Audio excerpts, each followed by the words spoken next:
अग्रे सारयामः। सख्युरसम्बुद्धौ इह इतोत् सर्वनामस्थाने इत्यतः सर्वनामस्थाने इत्यनुवर्तते तत् असम्बुद्धौ इत्यनेन विशेष्यते। इदानीं सख्युरसम्बुद्धौ इति सख्युरसम्बुद्धौ इति सूत्रे असम्बुद्धौ इति पदमस्ति। इतोत् सर्वनामस्थाने इत्यतः सर्वनामस्थाने इति पदम् अनुवर्तते। गोतोणित् इत्यतः णिदपि अनुवर्तते। इदानीम् अर्थः कथं प्रकल्पितः मूलकारेण दीक्षितेन? सख्युरङ्गात् परं सम्बुद्धिवर्जं सर्वनामस्थानं णिद्वत् स्यात्। वस्तुतः इदानीम् असम्बुद्धौ इति पदं पूर्वसूत्रात् इतोत् सर्वनामस्थाने इति सूत्रात् सर्वनामस्थाने इति पदम् आगच्छति। तस्य विशेषणत्वेन असम्बुद्धौ इति। इदानीं पदद्वयमपि कथमस्ति? सप्तम्यन्तमस्ति। सर्वनामस्थाने असम्बुद्धौ इति पदद्वयमपि कथमस्ति? सप्तम्यन्तमस्ति। तर्हि अर्थकरणवेलायां कथम् अर्थः कृतः? सख्युरङ्गात् परं सम्बुद्धिवर्जं प्रथमान्तत्वेन व्याख्या कृता। सम्बुद्धिवर्जं सर्वनामस्थानं णिद्वत् स्यात्। तत् कथं? यतोहि सप्तम्यन्तस्य पदस्य खलु अनुवृत्तिः। सूत्रे पुनः असम्बुद्धौ इति सप्तम्यन्तमेव अस्ति। तर्हि एवं सम्बुद्धिवर्जं सर्वनामस्थानं णिद्वत् स्यात् इति कथं प्रथमान्तेन कथम् अर्थकल्पना इति चेत् णित् इति अस्ति। विधेयं किमस्ति? णिद्वत् भावः विधेयः। अतः सः कथमस्ति? तत्पदं कथमस्ति? प्रथमान्तेन अस्ति। अतः प्रथमान्तेन अस्ति इति कृत्वा अत्र सर्वनामस्थाने इत्यत्रापि प्रथमान्तकल्पना कर्तव्या, असम्बुद्धौ इत्यत्रापि प्रथमान्तकल्पना कर्तव्या। तेन अर्थः कथं जातः? सख्युरङ्गात् परं सम्बुद्धिवर्जं सर्वनामस्थानं णिद्वत् भवति। तद् णित् इति प्रथमान्तं दृष्ट्वा तथा अर्थकल्पना कृता। नो चेत् असम्बुद्धौ इति सप्तम्यन्तमस्ति, सर्वनामस्थाने इत्यपि सप्तम्यन्तमेव अनुवर्तते। तर्हि एवम् अर्थकल्पना कर्तुं न शक्यते स्म। परन्तु णित् आश्रित्य एतानि पदानि आगतानि इति कृत्वा विधेयं तु अत्र णित् इति कृत्वा णिद्वत् इति कृत्वा अत्र प्रथमान्ततया विपरिणामः क्रियते। सख्युरसम्बुद्धौ इह इतोत् सर्वनामस्थाने इत्यतः सर्वनामस्थाने इत्यनुवर्तते तत् असम्बुद्धौ इत्यनेन विशेष्यते। गोतोणित् इति सूत्रात् णित् इति अनुवृत्तं तत् सामानाधिकरण्येन सप्तम्याः प्रथमा कल्प्यते। अतः णित् इति सामानाधिकरण्यसाधनाय अत्र सप्तम्यन्तपदानामपि प्रथमान्तत्वेन कल्पना अत्र कृता। कल्प्यते इत्याह सम्बुद्धिवर्जं सर्वनामस्थानम्। अतः सूत्रार्थः एवम् उक्तम् इति उक्तम्। सख्युरसम्बुद्धि इत्येव तु सूत्रं युक्तम्।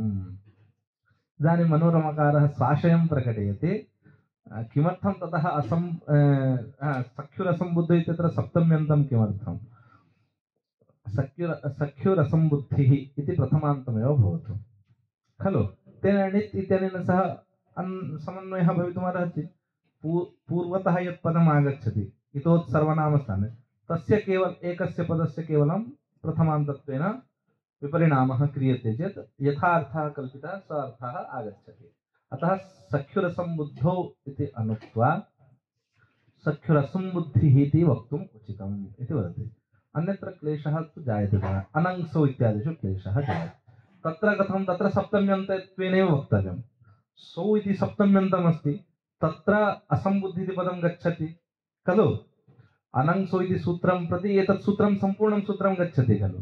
तर्हि तत्र सौ इति दृष्ट्या अत्र यदि प्रथमान्तं क्रियते चेत् तत्र पुनः सप्तम्यन्तत्वेन विपरिणामः कर्तव्यः, विपरिणमितव्यः। तस्मात्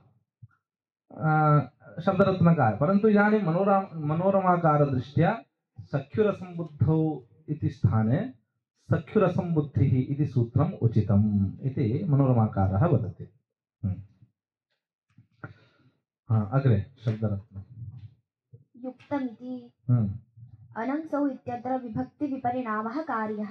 तदेव युक्त सख्युरसम्बुद्धिः इति सूत्रं युक्तम् इति यदुक्तं वस्तुतः तथा यदि प्रथमान्तत्वेन निर्देशः तत्र क्रियते तर्हि तस्मात् सूत्रात् अत्र अनुवृत्तं यत् पदं प्रथमान्तं पदं पुनः सौ इत्यनुरोधेन पुनः सप्तमी विभक्त्या विपरिणामः तस्य कर्तव्यो भवति इति शब्दरत्नकाराणां तथा रुचिः नास्ति। सूत्रन्यासपरिवर्तने मनोरमाकारः यः पक्षः उपस्थापितः सख्युरसम्बुद्धिः इति प्रथमान्तत्वेन तत्र अरुचिं प्रदर्शयन् शब्दरत्नकारः किं भवति तथा यदि सूत्रं भवति सख्युरसम्बुद्धिः इति प्रथमान्तं पदं यदि भवति तर्हि ततः एव असम्बुद्धिः इति पदम् अत्र अनङ्सौ इत्यत्र आगच्छति।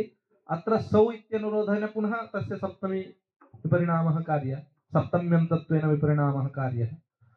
अतः मन्ये अत्र शब्दरत्नकाराणां न्यासपरिवर्तने रुचिः नास्ति। अतः यथा सूत्रकारेण न्यासः कृतः तथैव न्यासो भवतु इति युक्तमिति। अनङ्सो इत्यत्र विभक्तिविपरिणामः कार्यः। सर्वनामस्थाने इत्यस्य गोतोणित् इत्यत्र प्रथमान्ततायाः क्लृप्तत्वात् न तन्निवृत्तिरित्यभिमानः। इदानीं गोतोणित् इति सूत्रं प्रति सर्वनामस्थाने इति सूत्रं गच्छति। तत् सूत्रं सर्वनामस्थाने इति पदं गोतोणित् इति सूत्रं प्रति अपि अनुवर्तते। इदानीं तत्र णित् अस्ति इति कृत्वा तत्र सर्वनामस्थाने इति पदं कथमस्ति प्रथमान्ततया विपरिणामः कर्तव्यः। णितम् आश्रित्य सर्वनामस्थाने इति पदं यद् आगच्छति तत् प्रथमान्तत्वेन तस्य विपरिणामः कार्यः। एवञ्च णमितः यः शब्दः किं सर्वनामस्थाने इति सर्वनामस्थानमिति प्रथमान्तत्वेन तत् क्लृप्तं नाम अवश्यं कर्तव्यं। कुत्र अवश्यं प्रथमान्तत्वेन कर्तव्यं गोतोणित् इत्यत्र यतोहि णित् इति प्रथमान्तमस्ति इति कृत्वा सर्वनामस्थाने इति यदनुवर्तते तस्य प्रथमान्तता कर्तव्या अवश्यं कर्तव्यं। यदि कर्तव्यं तदपि इदम् अत्र आगत्य कुत्र सख्युरसम्बुद्धौ इत्यत्र आगच्छति तत् न निवर्तते। अर्थात् प्रथमान्तत्वेनैव उपतिष्ठते।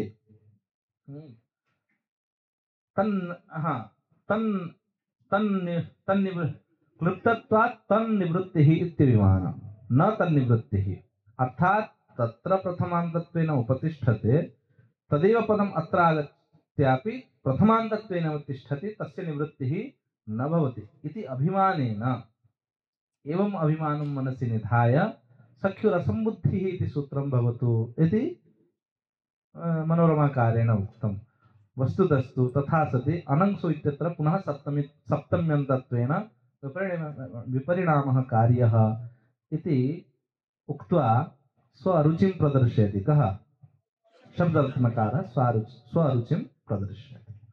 अस्तु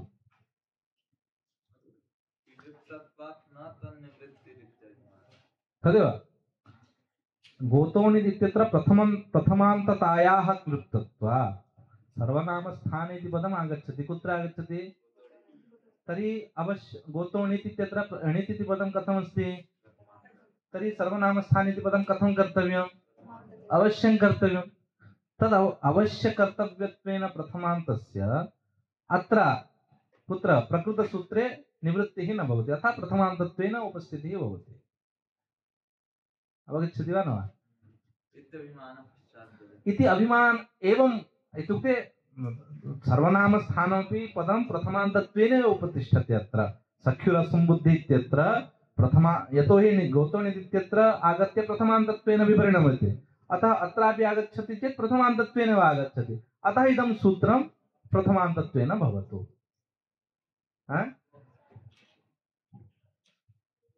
नावगतम् संशयात्मा नास्ति खलु नास्ति खलु। अस्तु अग्रे गच्छामः। किञ्चित् इदं सूत्रं तर्हि समाप्तम्। एवं लघु लघु सूत्रमस्ति अतः किञ्चित् चिन्ता। अग्रे कः पठति? ख्यत्यात् परस्य ओहो। कृतयणादेशयोः हि शब्दयोरनुकरणं ख्य इति एवं तिथि शब्दयोः त्य इति उभयत्राप्यकार उच्चारणार्थः न तु मुख्यापत्यादिशब्दैकदेशानुकरणमिदं सख्युर्यः पत्युर्नः संख्या इदं ख्यत्यात् परस्य तस्य अर्थः कथम् उच्यते? मूले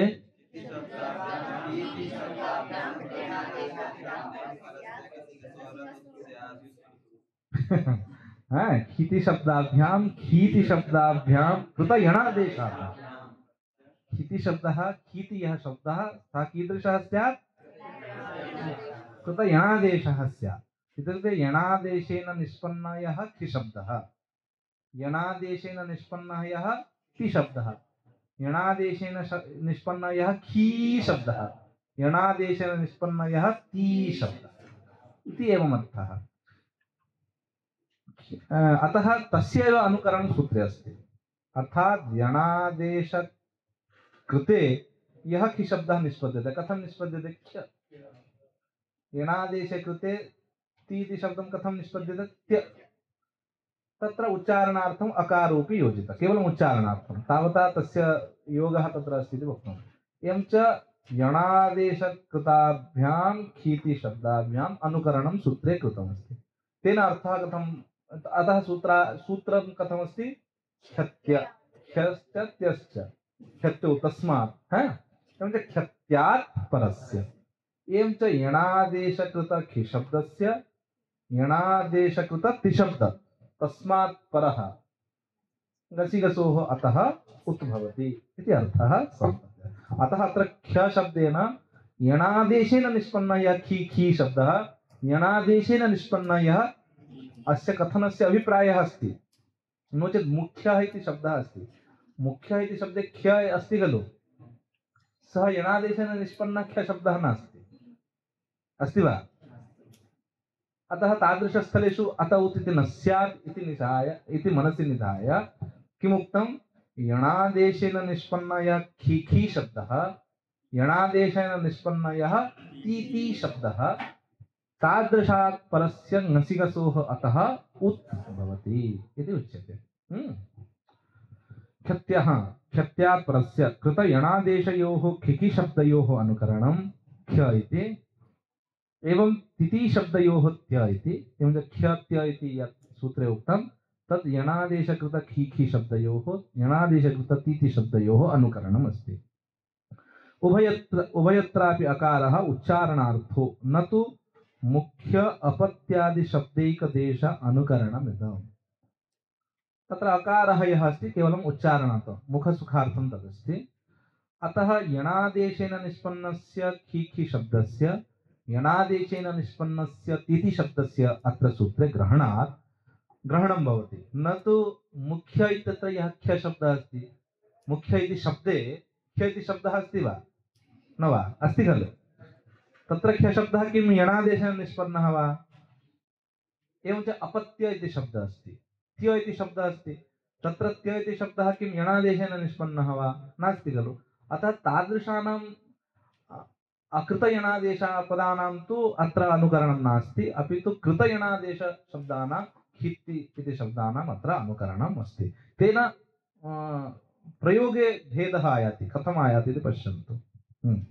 सख्युर्यः पत्युर्नः, कोऽपि पठति? सख्युर्यः पत्युर्नः संख्यायाः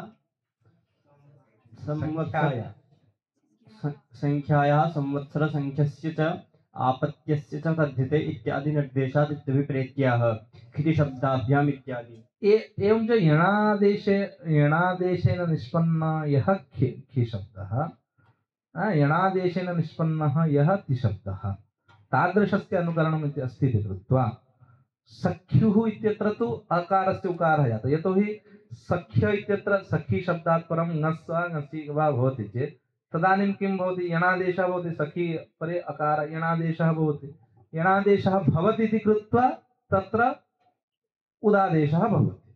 एवं च पति इत्यत्रापि पति परे यदि ङस् वा ङसि वा अस्ति चेत् तत्रापि किं भवति? तत्रापि यणादेशे कृते तत्र उदादेशः भवति। किमर्थं? यणादेशेन निष्पन्नः तत्र ख्यशब्दः त्यशब्दः। यत्र यणादेशेन निष्पन्नः ख्यत्यशब्दः नास्ति तत्र तु उ आदेशः उत् आदेशः न भवति। यथा संख्यायाः संवत्सर संख्यस्य च इति सूत्रम्। अत्र ख्यशब्दः अस्ति परन्तु अत्र ख्यशब्दः यणादेशेन निष्पन्नः अस्ति। ख्या इति धातु तत्र समुपसर्गपूर्वकस्य ख्या प्रकथने इति धातु अस्ति तत्र। अतः यणादेशेन ख्य इति न जातः। एवं च आपत्तस्य च तद्धिते इत्यत्रापि त्य इति शब्दः अस्ति। त्य इति शब्दः यणादेशेन निष्पन्नः। यथा पत्तिः इत्यत्र त्य यणादेशेन निष्पन्नः। आपत्यस्य इत्यत्र त्य इति पदं यणादेशेन निष्पन्नम् अस्ति, प्रत्ययेन निष्पन्नं तत्पदम् इति कृत्वा तत्र तु अनेन सूत्रेण उदादेशः न भवति। अतः एवं सर्वं मनसि निधाय कृतयणादेशाभ्याम् इति उक्तं। नो चेत् सूत्रे तु यणादेश इति किमपि तथा निर्देशः नास्ति, तर्हि अर्थकल्पने कथं कृतयणादेशाभ्याम् उक्तम् इति चेत् एवं निर्देशाः ज्ञापयन्ति यत्र यणादेशेन ख्यत्य निष्पद्यन्ते तत्रैव अकारस्य ङसिगसः सम्बन्धीयः अकारः तस्य उत् आदेशः भवति। स्पष्टम्? सख्युर्यः पत्युर्नः संख्यायाः संवत्सर संख्यस्य च आपत्यस्य च तद्धिते इत्यादि निर्देशात्। एवं च निर्देशपुरस्सरम् एतद् अवगच्छामः। इत्यभिप्रेत्याह कितिशब्दाभ्याम् इति। अतः अर्थः कितिशब्दाभ्याम् खीतिशब्दाभ्याम् इति अर्थः। परस्येति ग्रहणम् एकः पूर्वपरयोः इत्यधिकारनिवृत्त्यर्थम्। एकः पूर्वपरयो इत्यस्य अधिकारः अत्रापि अस्ति। इदानीं सूत्रे यदि परस्य इति ग्रहणं न स्यात् तर्हि किं स्यात्? इदानीं कस्य उकारः विधीयते? अतः यदि न एकः पूर्वपरयोः इति अधिकारः अस्ति इति कृत्वा प्रकृतिप्रत्यय उभयोः कदाचित् उकारादेशः स्यात् तन्मा भूत् इत्येतदर्थं सूत्रे परस्य इति ग्रहणं कृतं। परस्य ग्रहणे कृते तु परे विद्यमानः यः अकारः ङस् सम्बन्धी ङसि सम्बन्धी यः अकारः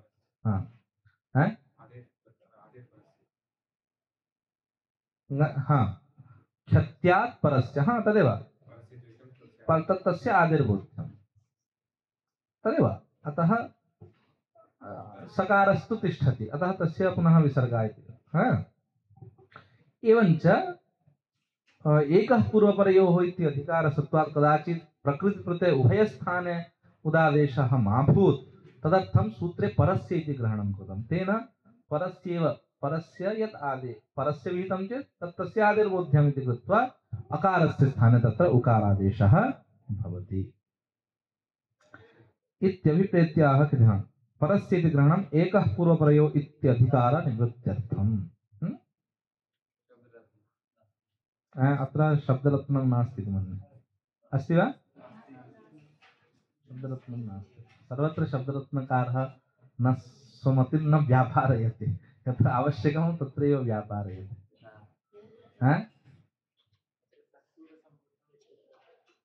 किमिति? तत् त्यक्तं वा अस्माभिः?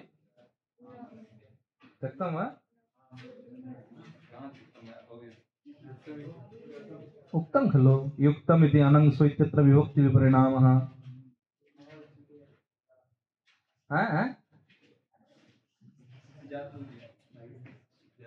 जातं खलु।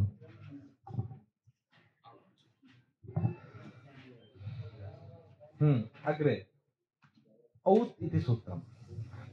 औत् इति सूत्रम्। औत् एतच्च नदीसंज्ञकेषु इदुभ्याम् इति पूर्वसूत्रेण बाध्यते। औत् इति सूत्र मूले कथं तत्र अर्थः उक्तः?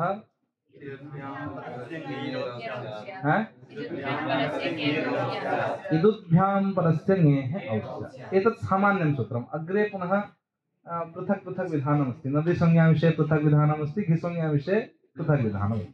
एतत् सामान्यतया किमुक्तम्? इदुभ्यां पर इकारान्त उकारान्त शब्दाभ्यां परस्य ङेः औत् स्यात् इति खलु। ङेः औत् स्यात् सामान्य विधानमेव। विशेष विधानं नदी घिसंज्ञाविषये इदं सूत्रं तेन बाध्यते। तत्र नदीसंज्ञाविषये अच्छघे इति घिसंज्ञाविषये नदीसंज्ञाविषये किं सूत्रम् आगच्छति? इदुभ्याम् इत्येव सूत्रम् आगच्छति। ताभ्याम् इदं सूत्रं तु बाध्यते एव। एतत् सामान्यतया उक्तं यत् इदुभ्यां परस्य ङेः औत् भवति इति। तत्र अस्मिन् सूत्रे इदुभ्यां परस्य इति उक्तं, वस्तुतः उत् न वक्तव्यम्।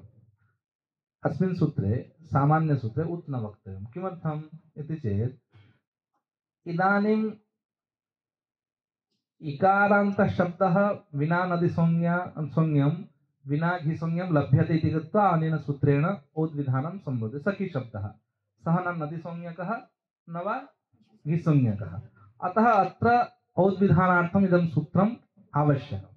परन्तु उकारान्तः शब्दः तादृशः कोऽपि नास्ति यस्य नदिसंज्ञा वा नास्ति घिसंज्ञा वा नास्ति, तादृशः कोऽपि शब्दः नास्ति।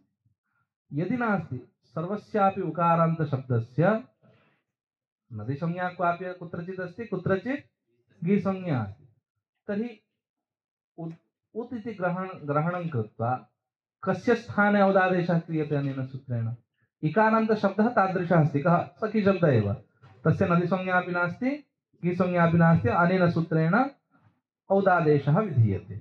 परन्तु उकारान्तः तादृशः कोऽपि शब्दः नास्ति यस्य नदिसंज्ञा वा नास्ति, तदेव। अतः मूले उकारानुवृत्ति उत्तरार्था इति उक्तम्। अतः मूले एव उक्तम् उकारानुवृत्तिः उत्तरार्था इति। इदानीं मूलम् औत् इति एतच्च नदिसंज्ञकेषु इदुभ्याम् इति पूर्वसूत्रेण बाध्यते, घीसंज्ञकेषु अच्च घे इति उत्तरसूत्रेण बाध्यते। इदं सूत्रं सामान्यं सूत्रं, यत्र नदिसंज्ञा विषयः आगच्छति तत्र इदुभ्यां सूत्रेण बाध्यते, यत्र घिसंज्ञा विषयः आगच्छति तत्र अच्च घे इति सूत्रेण बाध्यते। तस्मात् संज्ञाद्वयशून्यो अस्य विषयः। तर्हि अस्य सूत्रस्य विषयः क्व? यत्र नदिसंज्ञा वा न स्यात्, नदिसंज्ञापि न स्यात्, घिसंज्ञापि न स्यात्, तद् विहाय यदि इकारान्त उकारान्त शब्दः अस्ति तदानीम् अनेन सूत्रेण औद्विधानं क्रियते। न च तादृशः उकारो अस्ति। एवं तादृश उकारान्तशब्दः कोऽपि नास्ति यस्य नदिसंज्ञा वा न स्यात्, ऐदर् नदिसंज्ञा भवति अथवा घिसंज्ञा भवत्येव, न च तादृश उकारस्य, अत आह उकार इति। अतः उकार अनुवृत्तिः उत्तरार्था। उत्तरसूत्रं किमस्ति? अच्च घे इति सूत्रं। तत्सूत्रार्थम् अत्र उकारानुवृत्तिः क्रियते। जातं यत्तु प्राचा घीनदी संज्ञा वर्जिताभ्याम् इदुभ्यां परस्य इत्युक्तं तन्न तादृशोकारस्य प्रसिद्धेः। यत्तु प्राचीने ही उक्तं। किम् उक्तं? घीनदी संज्ञा वर्जिताभ्याम् इदुभ्याम् इति। घीसंज्ञां वर्जयित्वा नदिसंज्ञां वर्जयित्वा यः इकारान्तशब्दः यः उकारान्तशब्दः तस्य अनेन सूत्रेण औद्विधानं भवति इति प्राचीने उक्तं। तत्रापि तादृशः उकारः कोऽपि नास्ति यस्य घिसंज्ञा वा नदिसंज्ञा वा न स्यात्। अतः तादृशमपि व्याख्यानं न श्रेयसे कल्पते। तन्न तादृश उकारस्य अप्रसिद्धेः।